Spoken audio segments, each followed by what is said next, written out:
So it was challenging for me to come up with the topic to speak about today. It sort of felt like I'd given all the Dharma talks that I know, or taught all the Dharma I know. So I decided to go back to an old Dharma talk and adapt. Um, this talk was from almost 2 years ago, January 2022. And I chose this talk because it was the other direction I'd been thinking about going, which is talking about questions and questioning. So here's a line from the earlier Dharma talk, which is Dharma is often taught more as statements rather than invitations to take it in and then question it. And after I saw that line, I realized it segued into Linda's talk from last Sunday. And her talk was about how people often prefer to be told what to do rather than discovering it for themselves. And so here's a little bit from Linda's talk. I often wonder why I don't mind being told what to do with some things, but not others. Nelly and I often land on this in our conversations. In line dancing, I like the guidance, taught the steps of each dance. Then we all do them together. I feel in union with others, and it's energizing. We all do them a little differently, and sometimes we bump into each other when we turn the wrong way on our hitch, kicks, or turns. So, yes, now I'm back to my own Dharma talk here, by the way. Yes, Linda and I often talk about it because it's a puzzling question. What is the discernment? Why do we really like being told what to do in certain contexts and not being told what to do in meditation? And for myself, I could have used the example of square dancing, but it was so similar to Linda's, I chose a different one because there's many areas in my life, often around physical activity, where I like being told what to do. So my example is water aerobics. Now, I've been doing water aerobics for decades. It's the kind of exercise I enjoy most, and I joke around that I wish I had been born as a water animal instead of a land animal. And on Tuesdays, I do water aerobics on my own. It's in a lovely pool. I'm sometimes in there all alone. It's marvelous. So I totally enjoy that. On Thursdays and Saturdays, I attend classes. They are a mob scene, especially since one of the local community pools closed down. You know, I could say standing room only, but floating room only, and people float right into you. But even so, I prefer the classes because I exercise better. I depend on the music and the instructions from the teachers and the encouragement and the contagion, and I mean the good time kind of contagion from the energy of others in the pool with me. Then I go to why don't I want to go to a meditation um, retreat or event that might happen in a large meditation halls. They're very common with many, many others, and where meditations are guided. I actually am not really sure. But my best answer is that I desire more depth in meditation and Dharma than I do in my physical exercises. Yes, it does take more time and much more self motivation to discover the Dharma in my life, to follow my own interests, my own questions, and therefore be led into deeper understanding. But I find the payoffs are well worth the effort.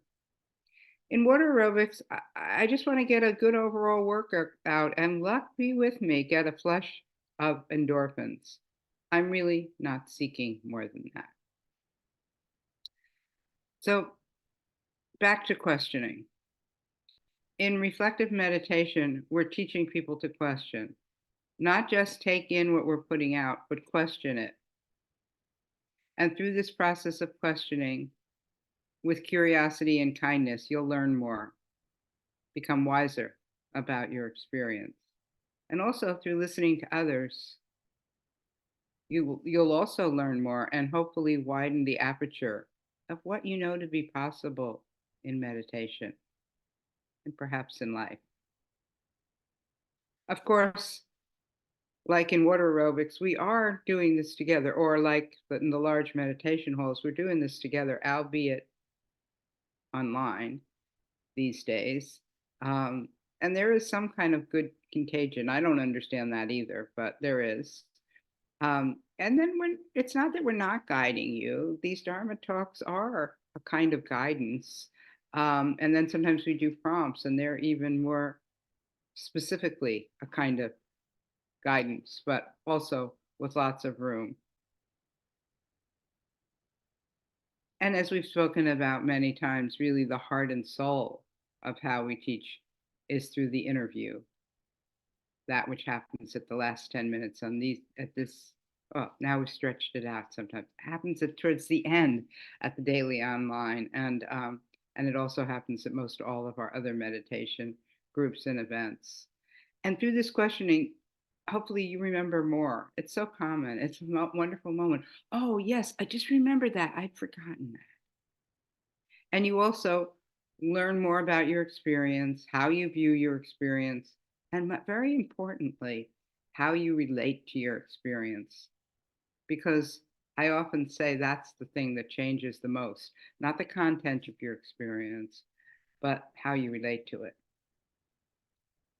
And over time, this capacity to question, to be curious, to try to find more words for your experience develops, and you might find yourself doing it other times in the day, recalling more, reflecting more, questioning more, and then knowing more, at least provisionally.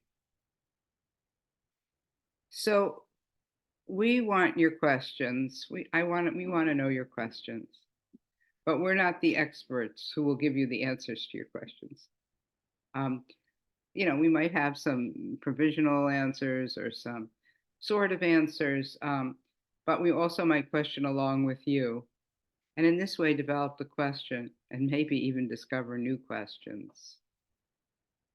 And as I said, we give prompts, not always, and always with the permission to follow the prompt or not.